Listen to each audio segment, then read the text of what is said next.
All right, we're back. Here we go. We got first fight of the night: Jason Witt versus Matthew Semelsberger. Matthew Semelsberger got his hair cut. What do you think's gonna happen in this fight, James? I think it's your classic striker versus grappler fight on your hands to open up the card tonight. Jason Witt being the wrestler in that equation. Also, he throws good strikes and he mixes it together into the takedowns. It's not like it's one dimensional. Semelsberger, I just haven't seen enough to really judge him other than a pressure forward, takes good angles, and presses you up against the fence and tries to land bombs. Yeah, I think Semelsberger, he really showed a lot in the minus fight.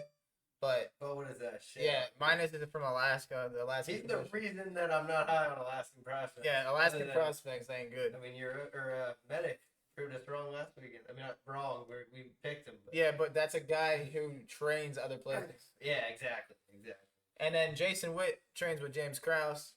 James Krause, one of the best coaches in the business right now. He's been doing it, yeah. So, I mean, I think Jason Witt's going to go in there and impose his will. And a lot of people are saying submission, but I actually think it's going to be ground and pound for the win. I don't think it's going to be a submission victory. I think Semelsberger's tough. I think the first round is going to be... I think if you're heavy on Witt or you have some money on him, it's going to be sweating in the first round. I think there's definitely... But I think as the fight goes on, the likelihood of him getting a takedown will get greater as Semelsberger's luck to land that perfect shot will start to diminish. So I like it, but I think it might go to decision just because of the contrast in styles. I think Semelsberger could get dominated on the ground, but I don't know if he's going to get finished. Jason Witt has how many submission victories on his record over there? I could check, but I don't think he's ever been to. Hold on. In all of his losses, he's been finished.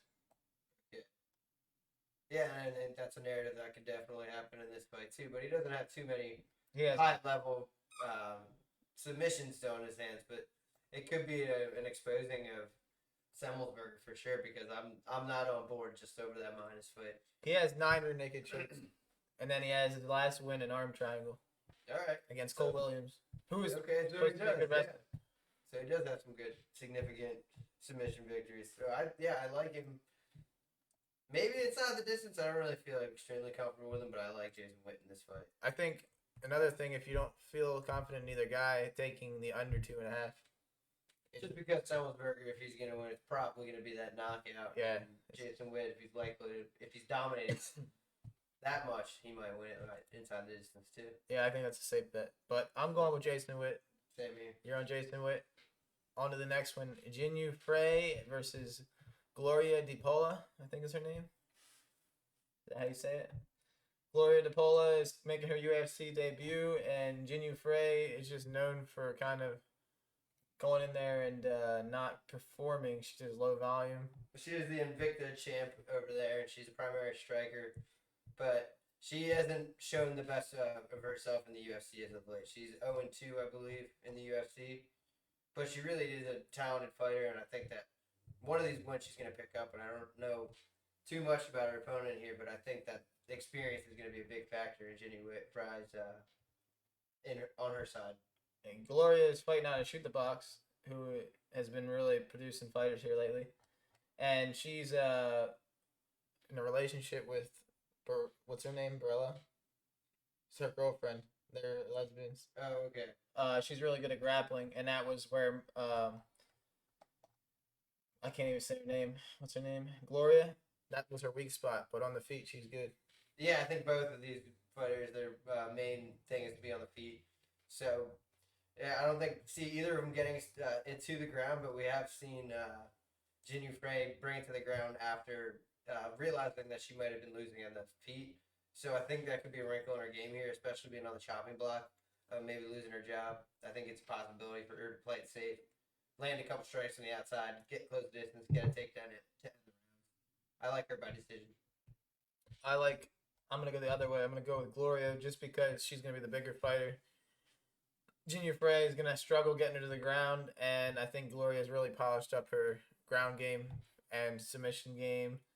She's going to have the striking advantage for sure, and she's just going to bully her around. And she might even stop her, to be honest. I'd be surprised if there's a stoppage in this fight. But Yeah, women's MMA, but still. yeah, it's always a toss-up. But I just like the experience edge on Ginyu Frey's side, and also that she knows the position she's in here. I think she's getting cut. Courtney Casey versus JJ Aldridge.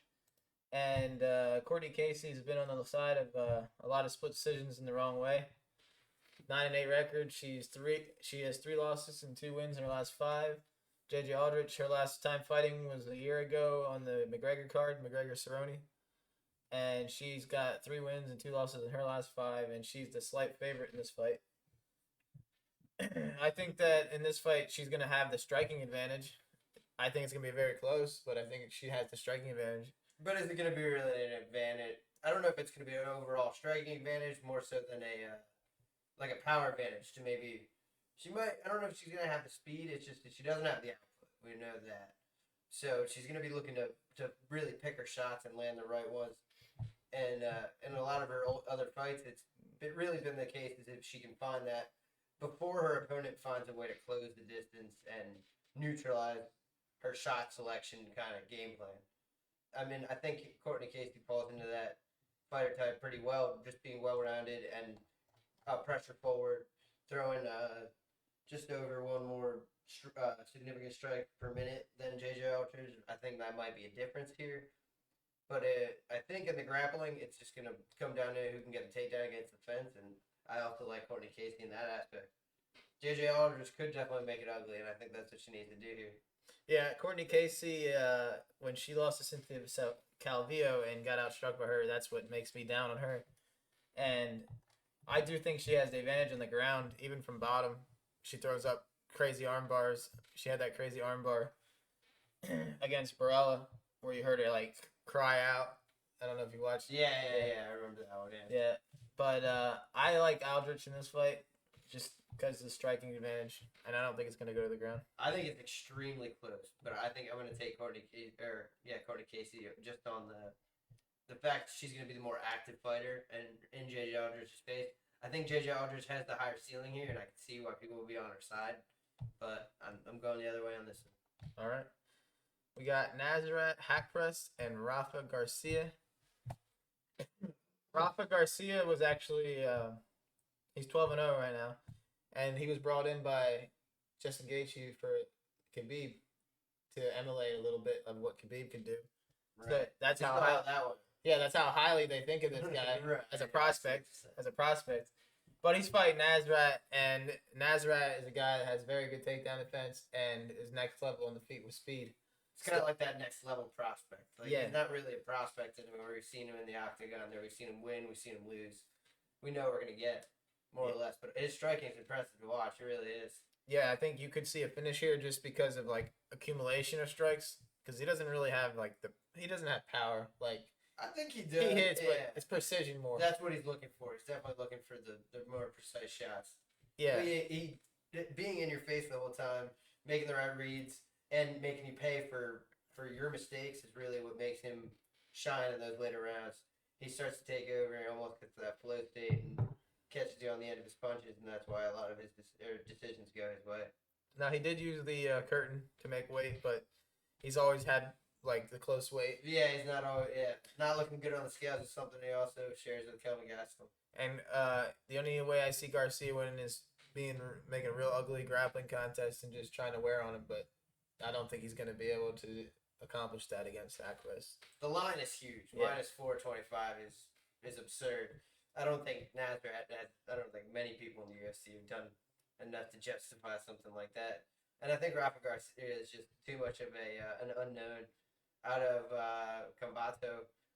Like that, it's just you don't know it is. You know it's a good competition level outside the UFC, but how does that translate over to someone like Nazareth Hackpress who fought against Drew Dober? He got knocked out in that fight, but that being his only loss in the UFC, and even though we just saw what happened to him, Drew Dober's a beast on the feet. So that is. And he fought as Makachev, so. Yeah. That's going to happen. It's gonna happen, yeah. So just for that, those odds, I don't know if this is something you would want to add to like a parlay. It could definitely be that way, but I think I see Nazareth winning decisively. I don't know. We're going to learn a lot of things about Rafa Garcia here, so. Yeah, I'm just happy to watch this one. excited. I'm not gonna have any money on it, but as a picking point, I'm going with rack press. So on to the next one. We got Ronnie Yaya versus Ray Rodriguez, and Ray Rodriguez got subbed by Brian Kelleher in a guillotine. I mean, Less than a minute, I think. he guillotines everybody, but Yeah. Ray Rodriguez is a wrestle heavy guy, and against Ronnie Yaya, I guess that's not a good idea because he's gonna stab you. Ray Rodriguez looks like a guy who has he's got good boxing, but he uses it to pressure you, get you tired, bring you to the ground, wear you down. But you're not going to be able to do that to Ronnie Yaya. He's been around the block and then some. Since his WEC days, he's fought great competition, and he just, especially in these types of fight where they line him up with like a no-name kind of guy who's had 1 or 2 fights in the UFC, when you set him up against somebody like that, it's problematic, and it really does bode well for Ronnie Yaya most of the time. I will remember distinctively watching his Luke Sanders fight, where Luke Sanders was just battering him. And they kept getting into this front head and arm situation where he would take his back. Every time Luke Sanders would take his back, he would almost get a choke. And Ronnie just went around for that ankle lock, sealed it up. It was crazy. But he just has that it factor on the ground, and the takedowns to get you there. And he's not afraid to throw anything because he knows that he has the advantage on the ground. Yeah. I think, and the age difference really isn't that big a deal, even though he looks like he's 80 years old. He's 36, and Ray Rodriguez is 33. And it's tough to say if they would take him out of the UFC, Yaya, if he loses, because he's off of a loss and a draw. But I think that he needs to win this fight. Yeah. I think that's safe to say. Yeah. At this point in his career, he's been through a lot of ups and downs. And, yeah, the UFC doesn't seem to be sticking around with guys for their downsides anymore. So yeah. I'm going to go with Yaya just because he has the submissions and he can dictate where he wants to fight. I'm definitely going with Ronnie Yaya here. I think the odds might be a little out of whack, but I like him too. Maybe a parlay piece if you're looking at it. Charles Jourdain and Marcelo Rojo. And this here is probably going to be my fight of the night pick. Yeah. Yeah, these guys are both going to bang. Charles Jourdain, I think they're both young. Let's see. Oh, no, just Jourdain. He's 25, and Rojo's 32. But when I was watching the tape on Rojo, he got clipped, and then he got back up, and 45 seconds later knocked the other dude out. So that was pretty crazy. He's a wild dude. Yeah, he's got some crazy shit going on. We got the neck tat, and I think Charles Jourdain, he's going to be the bigger guy in there, and he's got a striking advantage, I think. He's faster. And I haven't seen it, and I can't tell from the film because he hasn't been there, but everybody's saying how good his ground game could be, and he could pull off a submission.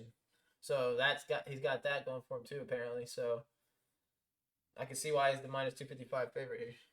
Yeah, I think it might be giving him too much. I mean, Marcelo Rojo has a lot of finishes to his name lately. I mean, one loss recently to the finish too, but a lot of finished wins on there. And the UFC pulled him in to fight Hani Barcelo, so they obviously had a little bit of stock in this guy, unless they were just feeding him Barcelo. But I don't know if that's exactly the case here. I think this dude's really game, and I think that plays into your saying it's going to be a fight of the night because both these guys are going to come throwing heat, punches right down the middle, knees, and it's going to come down to who can impose their will. I think it's going to be a banger for sure. Yeah. But I just see Jourdain, and he can take a shot. I see him imposing his will eventually in the fight to Rojo with the striking and the grappling. Yeah, I agree. I think I'm going to take Charles Air Jourdain. Yeah, Air Jourdain. That's all. All right, so now we got Angela Hill and Ashley Yoder too. And I think everybody pretty much doesn't care about this fight, even though it got scrapped and it's back on the card again, because everybody knows that Angela Hill's going to win the fight. She should. She should definitely win the fight. She should win the fight, but She's got a lot of stuff going on. She's in the UFC commentator booth now and breaking stuff down with Dominic Cruz and stuff like that. So hopefully she's still in it and everything. I think that's pretty much added to most of those guys on the broadcast team. Is you know what I mean? They kind of Michael Chiesa. Yeah, they pick things up. Dominic Cruz. They pick things up along the way. So I think that's definitely gonna favor her, and she already won the first fight. So I think that's where. It's kind of the rematch nobody really asked for, and I think Angela Hill's gonna win it again, probably more decisively. I could see it going to third round. And the thing to point out, looking at Ashley Yoder's last fights, she lost to Randa Marcos and Liviana Souza, and her wins against Miranda Granger, who isn't really, the greatest. Right, doesn't mean too much. Women- Her wins don't really mean as much as any. Yeah. Yeah. Angela Hill's going to win the feet exchange, and her takedown defense has gotten better, and that's Ashley Yoder's only chance to really win this fight. And they both really play their fights really, really close. And it's worked for one of them and not so much the other one, and against better competition too for Angela Hill. So that's really how I feel about that one. I think it's everybody knows this one's gonna go to Angela Hill. It'd be a shock if Ashley Yoder could pull this one off. I think that would probably be the underdog on the card. All right. Eric Anders and Darren Stewart here, and Darren Stewart's last fight he fought a streaking, what the hell's his name? Kevin Holland. Yeah, that was last fight. Yeah, it was the last fight. Okay. But people say he might have won that fight. That was tough. I watched that live and I wasn't sure, but I was definitely happy with the account Darren Stewart had for himself in that fight. And me looking at this fight, I'm actually looking on the Eric Enders side of things. I know he hasn't really proven himself too much, but he looks like he's in really good shape for this fight, not having any issues with the weight, and he's got a new training camp. So I just think I like the way he looks, and I think Darren Stewart is kind of like questioning himself a little bit. Like, I think more mentally into this one than I think skill-wise, because Darren Stewart's definitely the better fighter, I think. Mm-hmm. But I think Eric Enders comes out and wins this fight as the underdog. I'm going to disagree with you heavy on this one. Eric Enders, as the linebacker in Alabama, he's played football at a high level. This guy is huge. He really is that physical. He has those attributes in the octagon, but we really don't see him use it because the dude does not throw his hands at all on the feet. You just wish he'd throw more volume. You know he's got the power, but he really isn't catching people with it there. He's actively competing in submission contests outside the UFC, and he's just recently got his black belt, I think. But on the other side here, I think he's coming together, pulling his game together, starting to learn the basics, pulling everything together. And I think Darren Stewart's come up with a full MMA game. And you just look back at his record there. He's got wins over Deron Wynn and Maki Vitolo in his last couple, right? Those last four. He's got 2 losses in there too, but the one to Kevin Holland, I give him credit for. And the one against Wynn proves that you can wrestle, and the one against Vitolo proves you can get a shot and land shots. So I like his overall game. I really like how he pulls everything together, and especially how he did it in that last fight with Kevin Holland. Because I mean, as his stock rises, and we'll see next week how he does. I just think that loss, how close he made it, really makes it age better. And I think if him coming right out of this fight into a guy he's got a lot of power but didn't really use it, and he's kind of a bigger name just because everybody knows he was a football player of a high level. And for that reason, I'm going to stick on Darren Stewart, and I feel pretty strongly about that pick. Yeah, that's what I'm saying. I think Eric Enders is going to have him walk onto a punch. I think he's going to get caught. I think Darren Stewart's going to sleep. But we'll see. You got to disagree on some of them. Yeah. We got Manuel Cape versus Matthias Nicolau, I think is how you say his name. And something I noticed from Cop in his last fight in his debut against Alexander Pantoja, which is kind of a shitty debut to get. I mean, it's good if you win because it shows how good you are. Yeah. But I noticed he's really, really fast. He's got a lot of speed. But you wouldn't know that just from watching the Pantoja fight. No, but if you watch any of his highlights, he's right. fast. We dug deep on him last time when his debut was coming around. We were real excited for him. He really didn't just let it go in there though, but you could tell all like the intangibles of the fight game are there. And same thing with Nicolau is he's kind of like gun shy as well, but he's got the ground advantage, and if he can get the fight to the ground, but I don't think Cap is actually the one that took Pantoja down. But as soon as he got it to the ground, he didn't want to stay there because he knows how good he is. I think Cape knew exactly what time was left in the rounds when he did that, and he strategically used them to kind of edge rounds out, which was just, I mean, it was a bad game plan against somebody who's so well-rounded and so good. I think they're giving him a little bit of a lesser opponent here. Not to talk down with Matthias Nicolau, but he's been cut from the UFC and he's coming back now. Not necessarily for doing too bad, but just, I don't know what it was. But He lost to Dustin Ortiz. That's what it was. Yeah, one knockout he had in the first round of Dustin Ortiz. Over 2 wins though over Louis Smolka and somebody else there. But it's just he coming back from 2 other below average promotions here.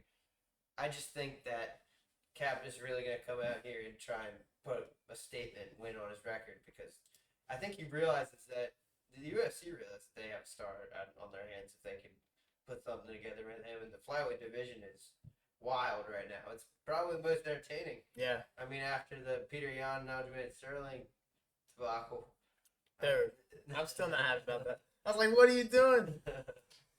But yeah.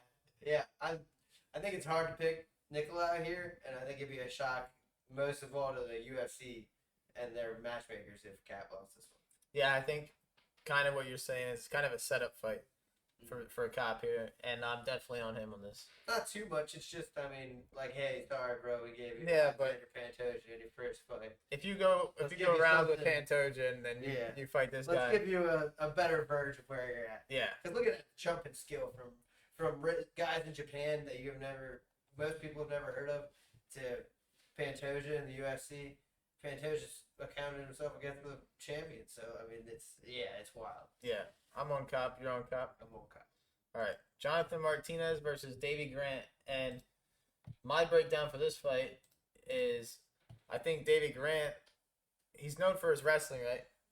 But he knocked out Martin Day with his hands, right? So I think he's gonna come in a little overconfident, and Jonathan Martinez is gonna piece him up, and then he's gonna realize, oh, I have to wrestle.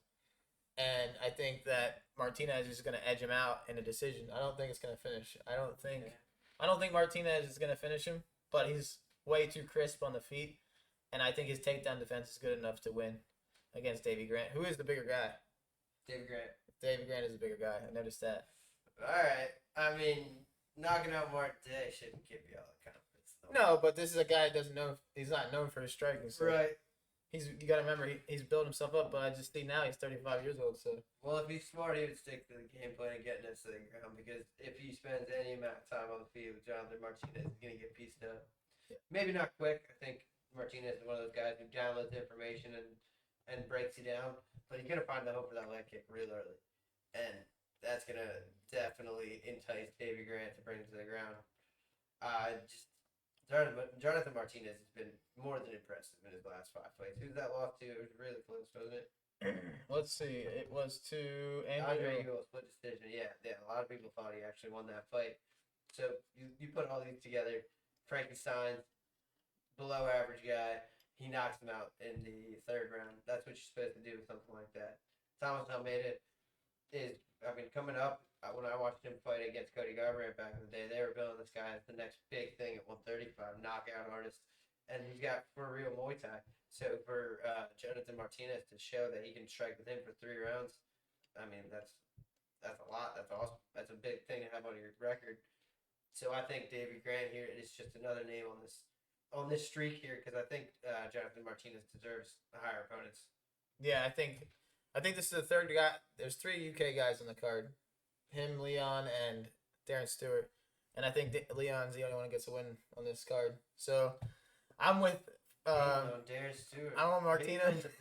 I'm on Martinez. You're on Martinez?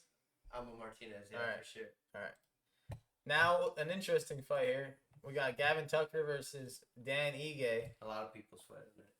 A lot of people picking this one as a fight night? Yeah. All right, well, Dan Ige, and he just came up that main event against Calvin Kattar, who got destroyed by Holloway. And then There's levels to this shit. You got Gavin Tucker, who did he just fight? Let's see, I forget. Billy Q. Who we were huge on going into that fight. And he got dropped in the Justin James fight. And he came back and won that fight, Gavin Tucker. Okay, yeah. This is a guy who's on the come up, like he's building himself as he comes up, and he's investing in himself. He built his own gym, trains with himself. I like him a lot. I think this is kind of like the Sean Brady, Jake Matthews fight. They're both good at everything, but I think Tucker is just a little bit better. Yeah. I think that's exactly the way this fight goes down. Wow.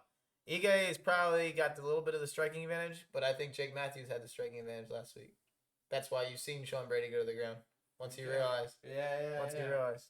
Yeah, I like the comparisons and comparing this fight to that fight.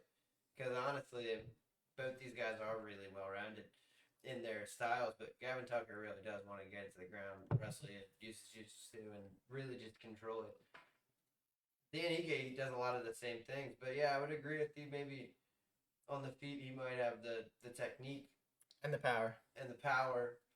but I don't know, the speed and the overall timing of Tucker could make it interesting. I think he's a good defensive fighter. I think he makes the right choices on the feet to get it to the ground because that's his. That's what he's going for. I mean, this one could definitely be dragged down into the later rounds, and if it does, it's really going to test both guys. I tend to think the other way that Gavin Tucker's got a lot to prove here. That Dan Ige, on paper and from what we've seen, might be the slightly better fighter in all those other realms. But I think again, similar to the Jake Matthews Sean Brady fight, like he was the one on the come up. So I think the guy having the slightly better edge in competition and just like being shown more honestly, and for the other guy to come in and try and take it from him. This one's a really hard pick for me, but I think I'm going to take Gavin Tucker as well. Yeah, Gavin Tucker for the win. Now, Misha Sirkanov versus Ryan Spann. And for anybody looking for a bet, Sirkanov by submission is the way to go. It's definitely live, but That's I think this is the most terrifying fight on the card to bet on. You're going to be scared, but Misha Sirkanov is winning this fight. Ryan Spann looked like so much dog shit and wins. To not even just to bet on, but to predict this fight, it's just kind of wild. Because Misha Sirkanov, when he wins, it's on the ground. It's by submission. When he loses, it's ugly. It is bad. It's him getting knocked to the or taken down, beat the fuck up on the ground by Glover. But it's him getting kneed and just relentlessly beat down by Johnny Walker. He subbed Jake Matthews. Jake Matthews is amazing at wrestling. What do you think Ryan Spann's going to do? Nothing. He's going to try and knock him out. He's not going to do nothing. He's going to try and knock him out. He's going to get taken down. The thing is, when we see out of Ryan Spann, it's just, there's not much to like about the guy. I mean, he's just skill-wise. I mean, he comes out, he's definitely got power, and speed, and I guess he's a big dude and all, and he moves in, but the loss to Johnny Walker, I think, really proves to people that, like, Johnny Walker was a hype train, and he was hitting people with nasty shots, but just the way that these guys leave themselves open, they just think that their powers are on the way to victory, and they leave themselves open, and as the fight goes on, we've seen Spann, like, drastically slow down, and just kind of give up in there. That's where what happened in the third round of that Sam Alvey fight. I'm surprised he even I thought Sam Alvey won that fight. Man. Right. And at this stage in your career, you're in a co-main event, and you went to split decision with Sam Alvey. I'm sorry, but that's not something I'm going to pick. I mean, I think it's going to be a scary one because he definitely has the power to knock out Misha, and Misha Sirkanov has shown us that he leaves himself out there to get finished. But like you said, Sirkanov looked like a beast on the scale, and Spann needed the towel. So yeah, I think that's going to play into Sirkanov's favor, and I mean, as soon as it hits the mat, it's all Sirkanov. So as soon as it hits the mat, and as soon as the second round, if it goes to the second round, I think Spann's gonna be dead. I think it's gonna be over, and I think Sirkanov wins the fight. Yeah, I don't see it going the distance. Love the under. Yeah, I mean, it's probably tapped out. All right, now for the final fight of the night: Leon Edwards versus Belal Muhammad, and I'm huge on Leon Edwards in this fight. I know he gets a lot of hate. The only thing I was talking to you about, the only thing I'm scared about is Belal Muhammad pushes the pace. And for somebody that hasn't been in the octagon. Somebody who hasn't fought for like 600 days or something, they said. Right. That's kind of scary. But still, Leon's going to be the bigger guy. Definitely the better striker, I would think. I don't know. I don't know the ground game. Who's better? I mean, I think it's pretty. These guys are all very well rounded. But when you look at this fight, it's kind of, is it not a carbon copy? Like, do you think Belal Muhammad, for what it's worth, is kind of, he's got similar attributes, especially in this fight, looking back to RDA versus Leon Edwards. RDA is a smaller guy, I think, than Belal, and he's probably quicker, and more jiu-jitsu oriented on the ground. But I think as far as it goes, it's just like a well-rounded guy that'll point score with you. He throws in kicks, takedowns. You got to think about all this stuff, which really interrupts somebody like Leon Edwards' game plan to sit and strike with you and pick his shots, then move in, set up the combos, finish you on the ground. But the thing is that Leon Edwards is just so good at what he does. And the other thing is, the Bilal just come off of the fight. How does that leg work? You know? How does that leg hold up? Leon throws a few leg kicks. Let's see what happens. That dude was hurt. Yeah. I mean, he hurt.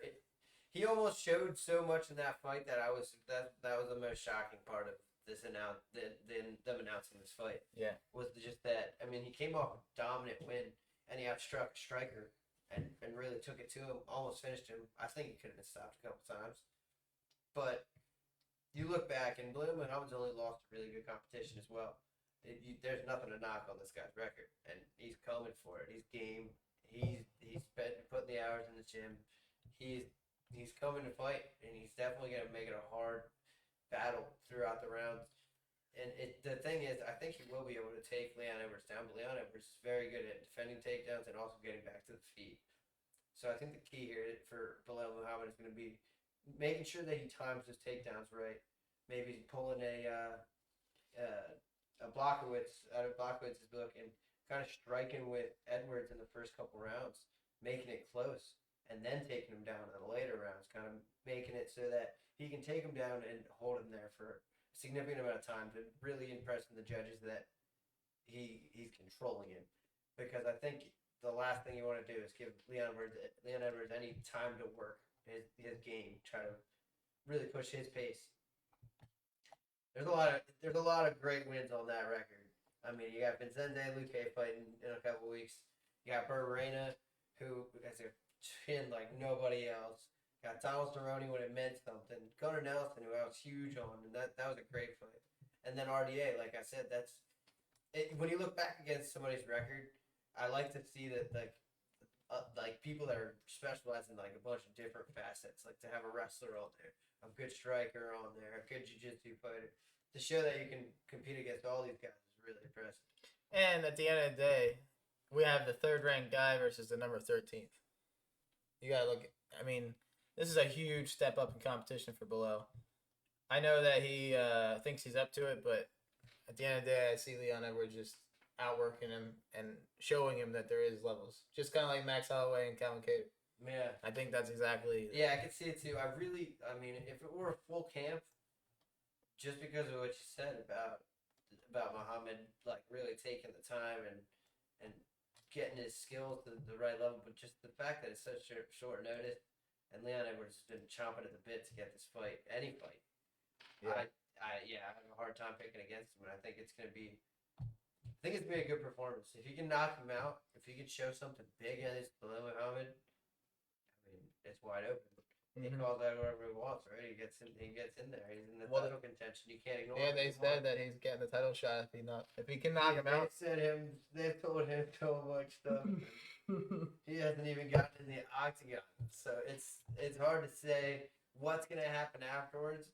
But if I were Leon Edwards, I would be saying that I need to make the most out of this moment since it doesn't come a lot. Nobody wants to fight me. Yeah, and there's a reason for that too. Yeah, all respect to Bilal Muhammad coming down and putting on a good main event here, and yeah, I'm on Leon. Yeah, I'm on Leon too. I think it's gonna be a great fight too. All right, so make sure you guys check our page tomorrow for the picks, best bets, and our website will have the same information. So either way, you can get it. And that's it from me. All right. All right. Have a good night.